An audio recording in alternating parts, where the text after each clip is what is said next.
PAN में कांगाना तो कहाँ में खोज में गे छौड़ी निमना पन सजाना तो कहाँ में खोज में गे छौड़ी मन जोग सजाना।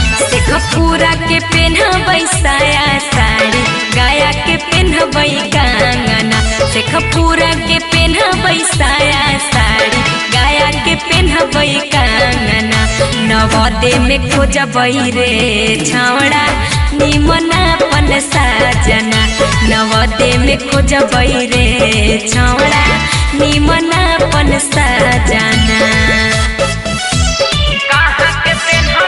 Sheikhpura films recording studio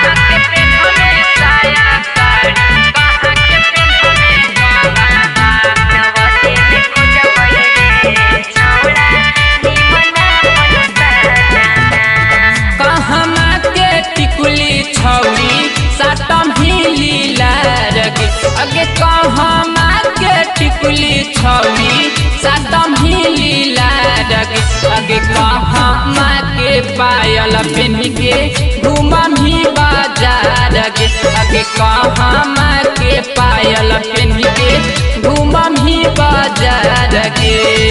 Hisua के टिकुली छौड़ा सट बैलीला रे अरे हिसुआ के टिकुली छौड़ा सट बैलीला रे अरे पटना के पायल पिन के घूमबै बाजार रे अरे पटना के पायल पिन के घूमबै बाजार रे।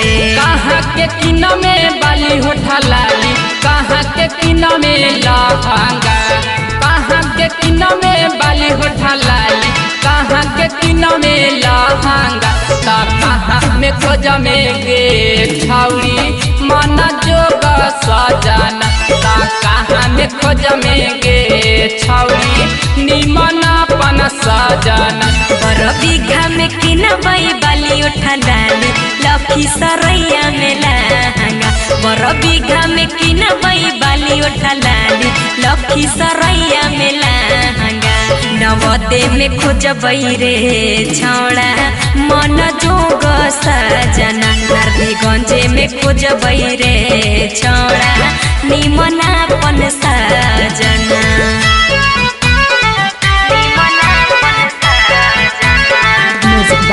शेखपुरा फिल्म्स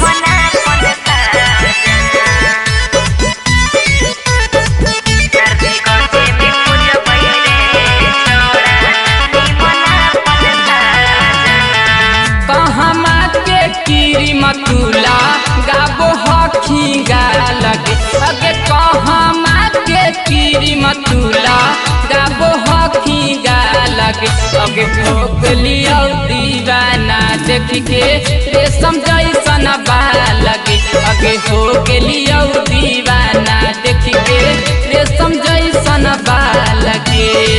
कौआ कोल के कीरिम हमला गावो ही आई गाल रे अरे कौआ कोल के कीरिम हमला गावो ही आई गाल रे अरे छोड़ दे तू पीछा नहीं तो तो बुरा हाल रे अरे छोड़ दे तू पीछा छोड़ा तो बुरा हाल रे। अरविंद अनिरुद्ध के छौड़ी मान ले तू कहाना अरविंद अनिरुद्ध के छौड़ी मान ले तू कहाना तयो पिया के जैसन छौड़ी मिलता नहीं साजना तयो पिया से सुनर छौड़ी मिलता नहीं साजना।